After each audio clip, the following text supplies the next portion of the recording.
Patriarchs and Prophets. Why was sin permitted? God is love. 1 John 4:16.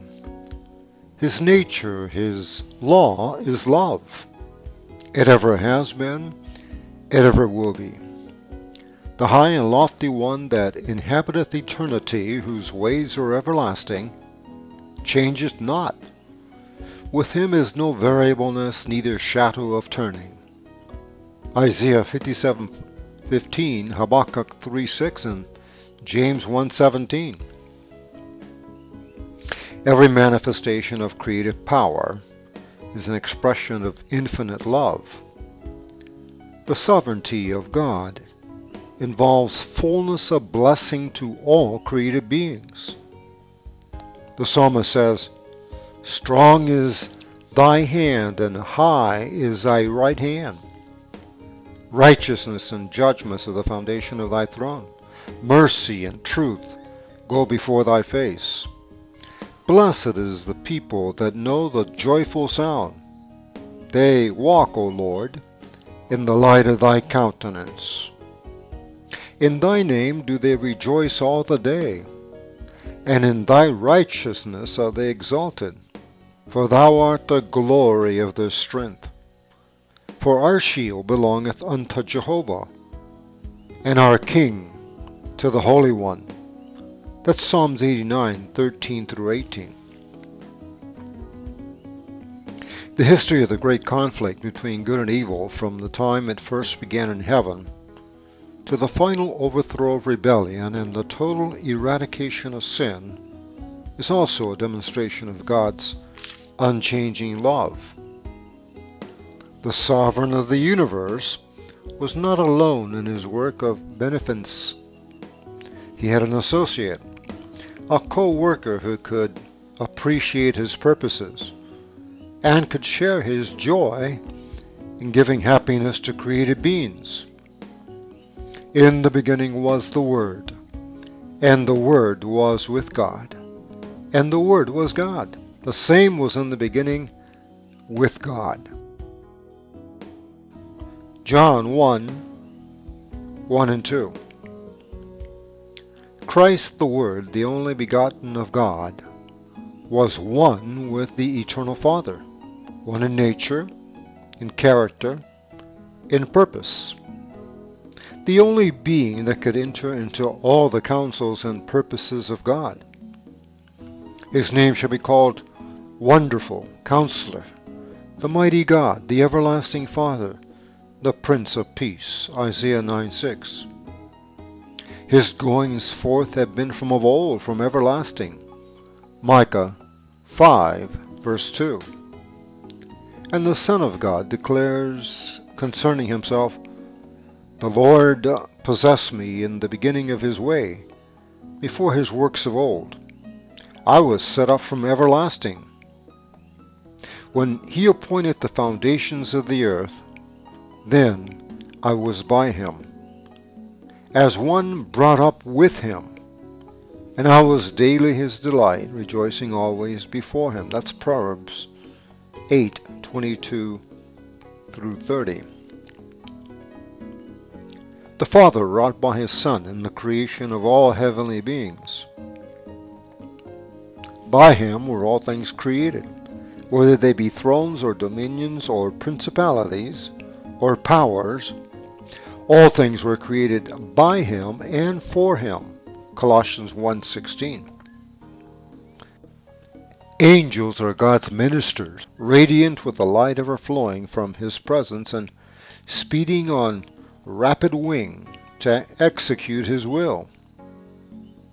But the Son, the anointed of God, the express image of his person, the brightness of his glory, upholding all things by the word of his power, holds supremacy over them all.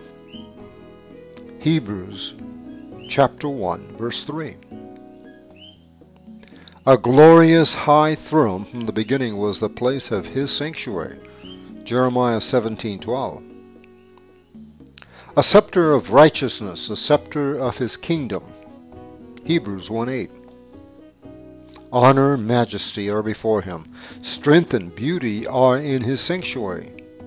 Psalm 96, verse 6. Mercy and truth go before his face.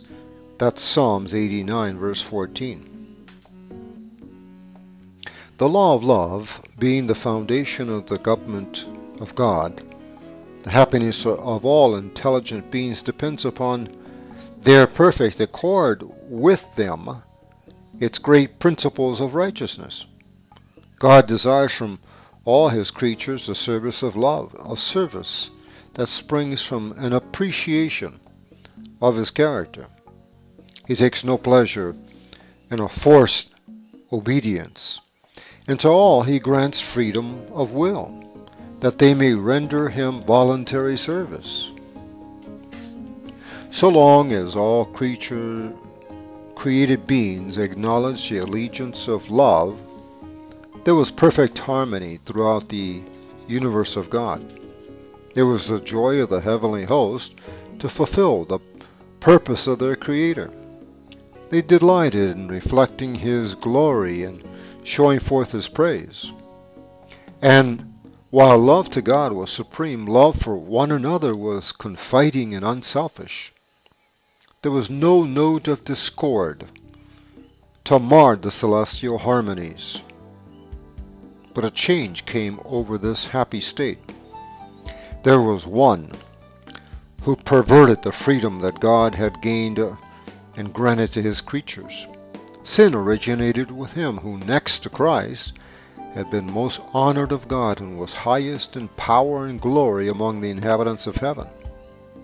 Lucifer, son of the morning, was first of the covering cherubs, holy and undefiled. He stood in the presence of the great Creator, and the ceaseless beams of glory enshrouding the eternal God rested upon him. Thus saith the Lord God, Thou sealest up the sum, full of wisdom and perfect in beauty. Thou hast been in Eden, the garden of God. Every precious stone was thy covering.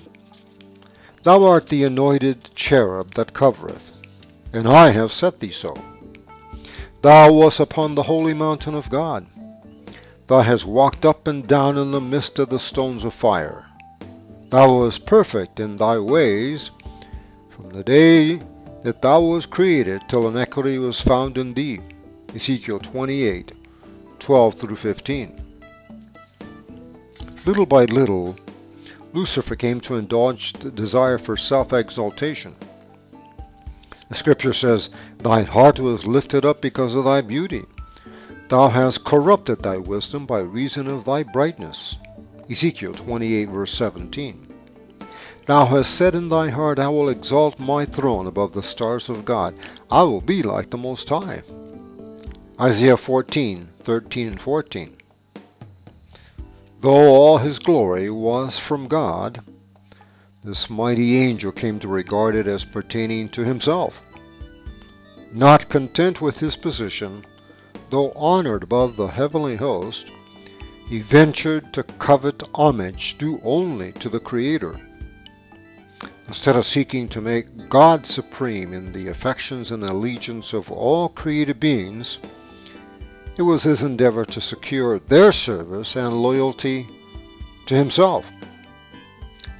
And coveting the glory which the infinite Father had invested, his Son, this Prince of Angels, aspired to power that was the prerogative of Christ alone. Now the perfect harmony of heaven was broken. Lucifer's disposition to serve himself instead of his Creator aroused a feeling of apprehension when observed by those who considered that the glory of God should be supreme. In heavenly councils, the angels pleaded with Lucifer. The Son of God presented before him the greatness, the goodness, and the justice of the Creator, and the sacred and unchanging nature of his law. God himself had established the order of heaven, and departing from it, Lucifer would dishonor his Maker and bring ruin upon himself. But the warning given in infinite love and mercy only aroused a spirit of resistance. Lucifer allowed his jealousy of Christ to prevail and become the more determined to dispute the supremacy of the Son of God, thus impeaching the wisdom and love of the Creator had become the purpose of this Prince of Angels. To this object he was about to bend the energies of that mastermind which, next to Christ, was first among the host of God.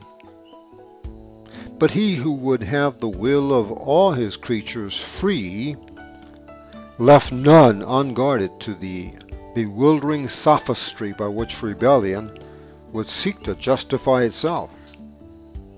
Before the great contest should open, all who were to have a clear presentation of his will, whose wisdom and goodness were the spring of all their joy, the King of the universe summoned the heavenly hosts before him, that in their presence he might set forth the true position of his Son, and show the relation he sustained to all created beings. The Son of God shared the Father's throne, and the glory of the eternal self-existent one encircled both. About the throne gathered the holy angels, a vast, unnumbered throng, 10,000 times 10,000s and thousands of thousands, Revelation 5:11. The most exalted angels, as ministers and subjects, rejoicing in the light that fell upon them from the presence of the deity. Before the assembled inhabitants of heaven, the King declared that none but Christ, the only begotten of God, could fully enter into his purposes, and to him it was committed to execute the mighty counsels of his will. The Son of God had wrought the Father's will in the creation of all the host of heaven, and to him, as well as to God, their homage and allegiance were due. Christ was still to exercise divine power in the creation of earth and its inhabitants. But in all this he would not seek power or exaltation for himself, contrary to God's plan, but would exalt the Father's glory and execute his purposes of beneficence and love. The angels joyfully acknowledged the supremacy of Christ, and prostrating themselves before him, poured out their love and adoration. Lucifer bowed with them, but in his heart there was a strange, fierce conflict. Truth and justice and loyalty were struggling against envy and jealousy. The influence of the holy angels seemed for a time to carry him with them. The songs of praise ascended in melodious strains swelled by thousands of glad voices. The spirit of evil seemed vanquished. Unutterable love thrilled his entire being. His soul went out in harmony with the sinless worshippers, in love to the Father and the Son. But again he was filled with pride in his own glory. His desire for supremacy returned, and envy of Christ was once more indulged. The high honors conferred upon Lucifer were not appreciated as God's special gift, and therefore it called forth no gratitude to his Creator. He gloried in his brightness and exaltation, and aspired to be equal with God. He was beloved and reverenced by the heavenly host. Angels delighted to execute his commands, and he was clothed with wisdom and glory above them all. Yet the Son of God was exalted above him, as one in power and authority with the Father. He shared the Father's counsels, while Lucifer did not thus enter into the purposes of God. Why, questioned this mighty angel, should Christ have the supremacy? Why is he honored above Lucifer? Leaving his place in the immediate presence of the Father, Lucifer went forth to diffuse a spirit of discontent among the angels. He worked with mysterious secrecy, and for a time concealed his real purpose under an appearance of reverence for God. He began to insinuate doubts concerning the laws that governed heavenly beings, intimating that though these laws might be necessary for the inhabitants of the worlds, angels, being more exalted, needed no such restraint, for their own wisdom was a sufficient guide. They were not beings that could bring dishonor to God, or their thoughts were holy. It was no more possible for them than for God himself to err. The exaltation of the Son of God as equal with the Father was represented as an injustice to Lucifer, who, it was claimed, was also entitled to reverence and honor. If this Prince of Angels could but attain to his true exalted position, great good would accrue to the entire host of heaven, for it was his object to secure freedom for all. But now even the liberty which they had hitherto enjoyed was at an end, for an absolute ruler had been appointed them, and to his authority all must pay homage. Such were the subtle deceptions that through the wiles of Lucifer were fast obtaining in the heavenly courts. There had been no change in the position or authority of Christ. Lucifer's envy and misapprehension and his claims to equality with Christ had made necessary a statement of the true position of the Son of God. But this had been the same from the beginning. Many of the angels were, however, blinded by Lucifer's deceptions. Taking advantage of the loving, loyal trust reposed in him by the holy beings under his command, he had so artfully instilled into their minds his own distrust and discontent that his agency was not discerned. Lucifer had presented the purposes of God in a false light, misconstruing and distorting them to excite dissent and dissatisfaction. He cunningly drew his hearers on to give utterance to their feelings. Then these expressions were repeated by him when it would serve his purpose, as evidence that the angels were not fully in harmony with the government of God. While claiming for himself perfect loyalty to God, he urged that changes in the order and laws of heaven were necessary for the stability of the divine government. Thus, while working to excite opposition to the law of God and to instill his own discontent into the minds of the angels under him, he was obstinately seeking to remove disaffection and to reconcile disaffected angels to the order of heaven, while secretly fomenting discord and rebellion.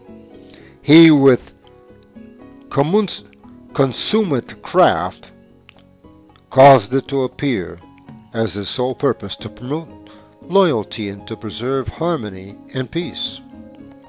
The spirit of disaffection thus kindled was doing its baleful work. While there was no open outbreak, division of feeling imperceptibly grew up among the angels. There were some who looked with favor upon Lucifer's insinuations against the government of God. Although they had hitherto been in perfect harmony with the order which God had established, they were now discontented and unhappy because they could not penetrate his unsearchable counsels. They were dissatisfied with his purpose in exalting Christ. These stood ready to second Lucifer's demand for equal authority with the Son of God. But angels who were loyal and true, maintain the wisdom and justice of the divine decree and endeavor to reconcile this disaffected being to the will of God. Christ was the Son of God. He had been one with him before the angels were called into existence. He had ever stood at the right hand of the Father. His supremacy, so full of blessings to all who came under its benignant control, had not hitherto been questioned. The harmony of heaven had never been interrupted. Wherefore should they now be discord? The loyal angels could see only terrible consequences from this dissension, and with earnest entreaty they counseled the disaffected ones to renounce their purpose and to prove themselves loyal to God by fidelity to his government. In great mercy, according to his divine character, God bore long with Lucifer. A spirit of discontent and disaffection had never before been known in heaven. It was a new element, strange, mysterious, unaccountable. Lucifer himself had not at first been acquainted with the real nature of his feelings. For a time he had feared to express the workings and imaginings of his mind. Yet he did not dismiss them. He did not see whither he was drifting. But with such efforts as infinite love and wisdom only could devise, were made to convince him of his error. His disaffection was proved to be without cause, and he was made to see what would be the result of persisting in revolt. Lucifer was convinced that he was in the wrong. He saw that the Lord is righteous in all his ways and holy in all his works. Psalm 145:17. That the divine statutes are just, and that he ought to acknowledge them as such before all heaven. Had he done this, he might have saved himself and many angels. He had not at this time fully cast off his allegiance to God. Though he had left his position as covering cherub, yet if he had been willing to return to God, acknowledging the Creator's wisdom and satisfied to fill the place appointed him in God's great plan, he would have been reinstated in his office. The time had come for a final decision. He must fully yield to the divine sovereignty or place himself in open rebellion. He nearly reached the decision to return, but pride forbade him. It was too great a sacrifice for one who had been so highly honored to confess that he had been in error, that his imaginings were false, and to yield to the authority which he had been working to prove unjust. A compassionate Creator, in yearning pity for Lucifer and his followers, was seeking to draw them back from the abyss of ruin into which they were about to plunge. But his mercy was misinterpreted. Lucifer pointed to the long-suffering of God as an evidence of his own superiority, an indication that the King of the universe would yet accede to his terms. If the angels would stand firmly with him, he declared, they could yet gain all that they desired. He persistently defended his own course and fully committed himself to the great controversy against his Maker. Thus it was Lucifer, the light-bearer, the sharer of God's glory, the attendant of his throne, by transgression became Satan, the adversary of God, and holy beings, and the destroyer of those whom heaven had committed to his guidance and guardianship. Rejecting with disdain the arguments and entreaties of the loyal angels, he denounced them as deluded slaves. The preference shown to Christ he declared an act of injustice both to himself and to all the heavenly host, and announced that he would no longer submit to this invasion of his rights and theirs. He would never again acknowledge the supremacy of Christ. He had determined to claim the honor which should have been given him and take command of all who would become his followers, and he promised those who would enter his ranks a new and better government, under which all would enjoy freedom. Great numbers of the angels signified their purpose to accept him as their leader. Flattered by the favor with which his advances were received, he hoped to win all the angels to his side, to become equal with God himself, and to be obeyed by the entire host of heaven. Still, the loyal angels urged him and his sympathizers to submit to God, and they set before them the inevitable result should they refuse. He who had created them could overthrow their power and signally punish their rebellious darings. No angel could successfully oppose the law of God, which was as sacred as himself. They warned all to close their eyes against Lucifer's deceptive reasoning and urged him and his followers to seek the presence of God without delay and confess the error of questioning his wisdom and authority. Many were disposed to heed this counsel, to repent of their disaffection and seek to be again received into favor with the Father and the Son. But Lucifer had another deception ready. The mighty revolter now declared that the angels who had united with him had gone too far to return, and that he was acquainted with the divine law and knew that God would not forgive.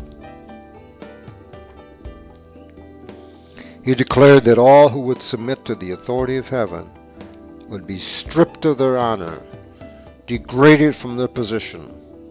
For himself, he was determined never to acknowledge the authority of Christ. The only course remaining for him and his followers, he said, was to assert their liberty and to gain by force the rights which had not been willingly accorded them. So far as Satan himself was concerned, it was true that he had now gone too far to return. But not so with those who had been blinded by his deceptions.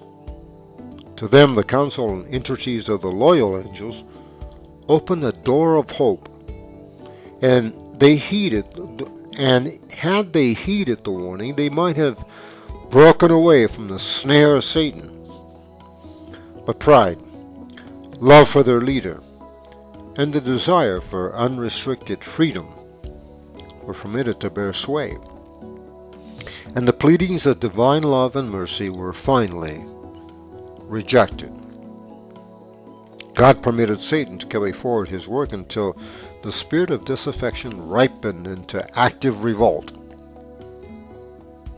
It was necessary for his plans to be fully developed, that their true nature and tendency might be seen by all. Lucifer, as the anointed cherub, had been highly exalted. He was greatly loved by the heavenly beings, and his influence over them was strong. God's government included not only the inhabitants of heaven, but all the worlds that he had created. And Lucifer had concluded that if he could carry the angels of heaven with him in rebellion, he could carry also the worlds. He had artfully presented his side of the question, employing sophistry and fraud to secure his objects. His power to deceive was very great. By disguising himself in a cloak of falsehood, he had gained an advantage. All his acts were so clothed with mystery that it was difficult to disclose to the angels the true nature of his work. Until fully developed, it could not be made to appear the evil thing that it was. His disaffection would not be seen to be rebellion. Even the loyal angels could not fully discern his character or see to what his work was leading. Lucifer had at first so conducted his temptations that he himself stood uncommitted. The angels, whom he could not bring fully to his side, he accused of indifference to the interests of heavenly beings. The very work which he himself was doing, he charged upon the loyal angels. It was his policy to perplex it with subtle arguments concerning the purposes of God. Everything that was simple he shrouded in mystery, and by artful perversion cast doubt upon the plainest statements of Jehovah.